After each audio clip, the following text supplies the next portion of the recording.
है। दोस्तों, अगर आप फ्यूचर में मेडिकल प्रैक्टिस करना चाहते हैं तो आपको ये सारी मेडिसिन ज़रूर रखनी चाहिए। अगर आप मेडिकल स्टोर भी ओपन करना चाहते हैं तो आपके मेडिकल स्टोर पर ये सारी मेडिसिन जो मैं बताने वाला हूँ ये ज़रूर से होने चाहिए। तो चलिए वीडियो देख लेते हैं और सबसे पहले यहाँ पे शुरुआत करते हैं कि ऐसी कौन कौन सी कैटेगरीज है, क्योंकि हम लोगों ने कैटेगरीज बांट दिया है जिससे आपको चीज़ें आसानी से पता चले। अब जैसे यहाँ पे देखें तो कुछ कैटेगरीज की मेडिसिन हैं जिसमें सबसे पहले आता है पेन किलर्स और कुछ फीवर की मेडिसिन, जिसमें हम लोग कहते हैं एनाल्जेसिक एंड एंटीपायरेटिक मेडिसिन।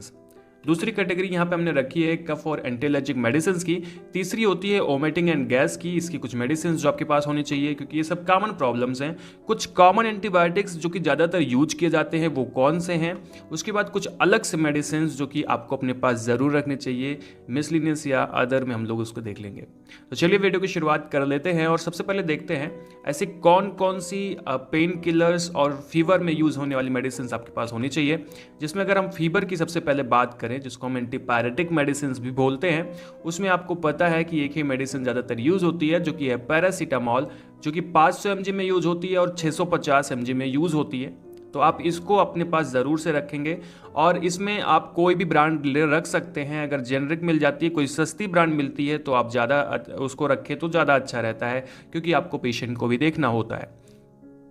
दोस्तों, अब इसमें डोलो, कालपाल, क्रोशिन, पैरासिप या दूसरी बहुत सारी मेडिसिन आती हैं। आप कोई भी रख सकते हैं जो भी आपको इजी लगता है रखना और थोड़ा सा जो सस्ती पड़ती है।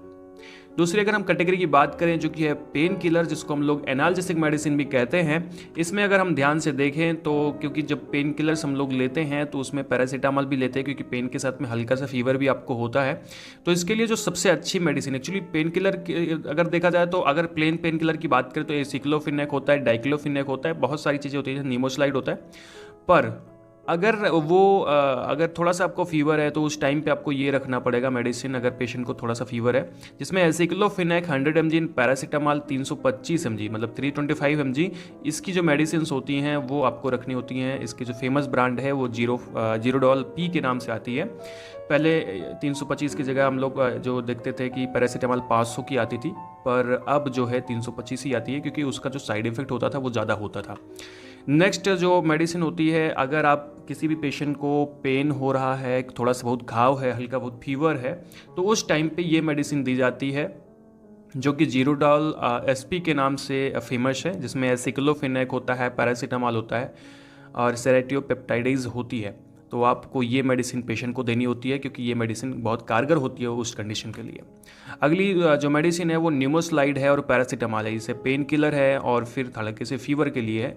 और अगर आप ध्यान से देखेंगे तो सर दर्द में जो मेडिसिन यूज़ होती है सूमो, वो ज़्यादातर इसमें एक्चुअली सूमो जो है ब्रांड है और वो निमोस्लाइड प्लस पैरासीटामॉल होता है। तो खास करके सर दर्द में इसका यूज करते हैं। तो निमोस्लाइड ये जो है हम लोग इसको यूज कर सकते हैं और इसको आपको अपने पास ज़रूर रखना चाहिए। अगर आप मेडिकल प्रैक्टिस कर रहे हैं या करने वाले हैं तो आपको ये सब रखना ज़रूर पड़ेगा। दोस्तों, नेक्स्ट अगर किसी भी पेशेंट को स्टमक पेन हो रहा है, उस टाइम पे उसको कौन सी मेडिसिन देनी है, तो उसके लिए एक्चुअली डाइसाइक्लोमीन टैबलेट्स आती हैं। डाइसाइक्लोमीन आप रख सकते हैं, पर जो अच्छी मेडिसिन होती है उसमें मेफेनेमिक एसिड और डाइसाइक्लोमीन का कम्बिनेशन आता है। अगर इसके ब्रांड की बात करें तो मेप्टाल स्पास के नाम से आती है। दूसरे भी ब्रांड से आ सकती है, आप कोई भी ब्रांड रख सकते हैं, उसके लिए कोई बहुत ज़्यादा वो नहीं है, बस ये कम्बिनेशन ज़रूर होना चाहिए। ठीक है, तो ये मेडिसिन जो होती है स्टमक पेन के लिए होती है। थोड़ा सा हम लोग मेडिसिन के बारे में अगर यहाँ पे डिटेल देखें तो ये सारी मेडिसिन है जो मैंने आपको बताया, जिसमें दिखे ये वेबडोलो एसपी है, जो कि मैंने आपको बताया घाव के साथ में ये दर्द और बुखार में भी फ़ायदा करती है। पेट दर्द के लिए मेप्टाल स्पास होती है, डोलो टैबलेट्स होती हैं, क्रोशिन है जो कि पैरासीटामॉल है, और एसिक्लोफिनेक पैरासीटामॉल 325 mg जो कि जीरोडाल पी के नाम से आती है, एंड शूमो है और ये जीरोडाल एसपी है। तो ये सारी मेडिसिन जो है वो पेन किलर और दर्द के लिए, पेन किलर और फीवर के लिए यूज़ होती हैं, पेट दर्द के लिए यूज़ होती हैं। चलिए, तो नेक्स्ट स्लाइड में हम लोग देख लेते हैं अगला जो कैटेगरी है जो कि है कफ और एंटी एलर्जिक मेडिसिन। यहाँ पे अगर हम लोग देखें तो अगर कफ या खांसी की बात करें तो खांसी के लिए 3 प्रकार की खांसी होती है, एक्चुअली 2 प्रकार की खांसी होती है, पर आपको 3 प्रकार की मेडिसिन यहाँ पे दी जाती है। जैसे अगर हम बात करें तो खांसी अगर कफ युक्त है तो उसे हम लोग कॉफ़ी नहीं, एक्चुअली कफ, उसको हम लोग बेड कफ कहते हैं। मतलब सूखी एक्चुअली गीली खांसी जिसमें कफ आता है बॉडी से, मतलब बलगम निकलता है। ठीक है, तो इसके लिए ज़्यादातर एक्सपेक्टोरेंट दिया जाता है। और ड्राई कफ होता है, ड्राई कफ में क्या होता है कि एक्चुअली सूखी खांसी आती है। या दूसरा चीज़ पेशेंट में पता नहीं लग पाता है कि उसको वेट कफ है या फिर ड्राई कफ है। तो यहाँ पे चलिए देख लेते हैं, अगर वेट कफ है तो उस टाइम पे हम लोग कौन सी मेडिसिन देते हैं। तो यहाँ पे सिरप दिया जाता है।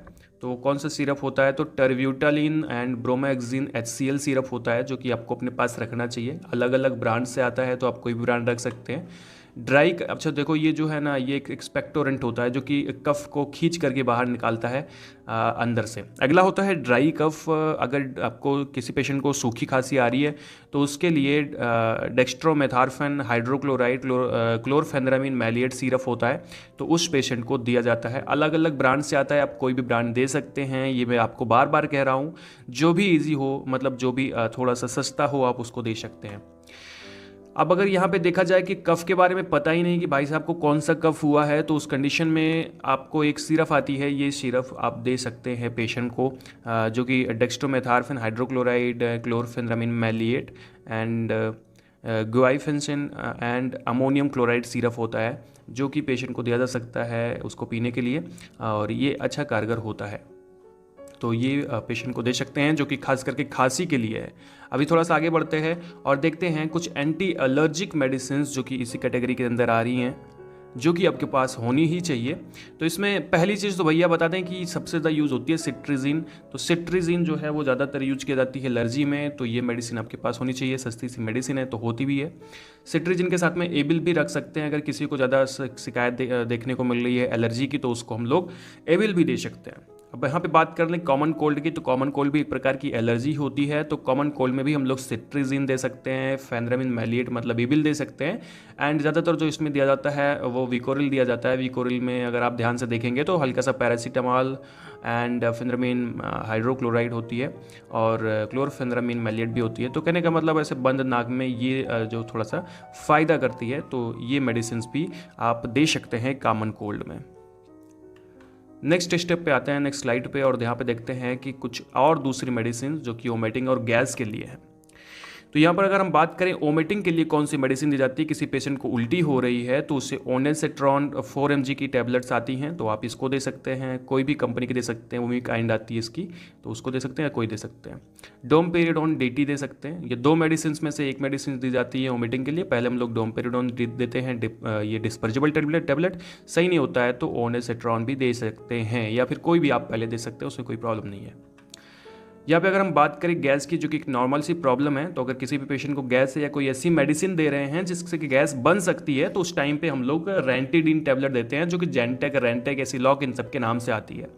एक कॉमन सी मेडिसिन है जो कि दिया जाता है पेशेंट को, सस्ती सी मेडिसिन है, अक्सर दवाओं के साथ में, कि दवाएं जो हैं गैस न बनाए उसके लिए दी जाते हैं, या फिर वैसे भी गैस है तो दिया जा सकता है। और अगर कोई रेगुलर गैस का पेशेंट है तो उसको पेंटोप्राजोल दी जाती है। पेंटोप्राजोल की बहुत सारी कैटेगरी आती है। पेंटोप्राजोल DSR आती है एंड SR आती है एंड पेंटोशेक के नाम से आती है, पेंटॉप डी के नाम से आती है। बहुत सारी ब्रांड्स होती हैं, आप कोई भी ब्रांड रख सकते हैं। थोड़ी सी अच्छी मेडिसिन होती है पेंटोप्राजोल।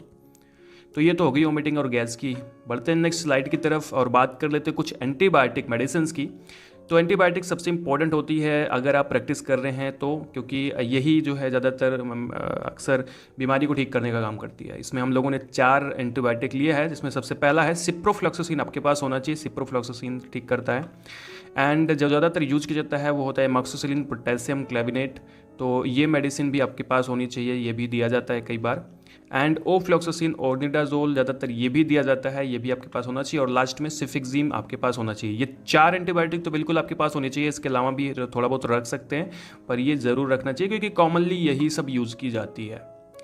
ठीक है, अब हम लोग लास्ट स्लाइड की तरफ बढ़ते हैं और यहाँ पे देखते हैं कुछ दूसरी मेडिसिन जो कि मिसलिनियस हैं, जिसको आपको अपने पास रखने चाहिए। तो उसमें सबसे पहली चीज़ आती है B कॉम्प्लेक्स, आपके पास होना चाहिए।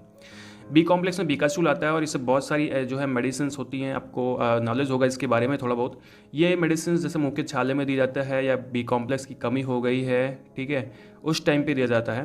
तो ये तो B कॉम्प्लेक्स की टेबलेट आपके पास होनी चाहिए। दूसरी आइसोसॉर्बिड डाइनाइट्रेट टेबलेट आपके पास होना चाहिए, जो कि हार्ट अटैक, हार्ट पेन में होना चाहिए। अगर आपका मेडिकल है तो उस पर ये मेडिसिन ज़रूर से ज़रूर होनी चाहिए, क्योंकि ये एक टेबलेट जो होती है लाइफ सेविंग ड्रग्स होती हैं। ये अगर किसी को हार्ट से संबंधित प्रॉब्लम है, हार्ट अटैक आ गया है, तो एक टेबलेट, अगर वो हॉस्पिटल नहीं पहुंच सकता, एक टेबलेट खिला देंगे तो वो बच जाएगा, तो आप उसको हॉस्पिटल पहुंचा सकते हैं।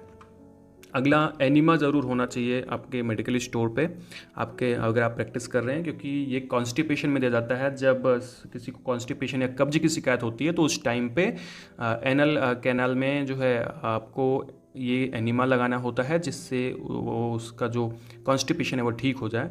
तो बड़ों में एनिमा होता है, छोटों में ये ग्लिसरीन सपोजिटरीज के फॉर्म में आती हैं। तो कहने का मतलब वही होता है, सेम चीज़ एक चीज़ तरह होता है, पर ये ग्लिसरीन इसमें होती है तो एलर्जी होने का खतरा कम होता है और छोटे बच्चे के अंदर इसको लगाया जाता है सेम काम के लिए, कॉन्स्टिपेशन को दूर करने के लिए। दोस्तों लास्ट में यहाँ पे अगर हम लोग देखें, एक भूख अगर नहीं लगती किसी पेशेंट को, खाना नहीं पचता है और खाने में प्रॉब्लम होती है, खाना नहीं खाया जाता है, तो उस टाइम पे एक जो है सिरप दिया जाता है पेशेंट को, जो कि ये दिया जा सकता है, जो आपके पास होना चाहिए, जिसमें कोई भी ब्रांड आप रख सकते हैं। पर अगर हम कॉम्बिनेशन की बात करें तो सिप्रोहेप्टेडिन ट्राइकोलिन सिट्रेट सॉर्बिटॉल इसका नाम होता है। अगर आप ध्यान दें तो एक प्रकार का ओरल सॉल्यूशन होता है जो कि पेशेंट के लिए दिया जाता है, तो ये मेडिसिन भी आपके पास होनी चाहिए। तो दोस्तों यहाँ पे हम लोगों ने बात करी कुछ ऐसी मेडिसिन की जो एक मेडिकल प्रैक्टिशनर के पास होना चाहिए, और ये बहुत ज़्यादा ज़रूरी है। ये सारी मेडिसिन अगर आप भविष्य में करना चाहते हैं तो आप ये ज़रूर ध्यान दीजिएगा कि ये सारी मेडिसिन आपके पास हो। तो दोस्तों मिलते हैं नेक्स्ट वीडियो में। ये वीडियो अगर आपको अच्छा लगा हो तो चैनल को सब्सक्राइब नहीं किया तो सब्सक्राइब कर दीजिएगा, कर दिया है तो बहुत बहुत धन्यवाद।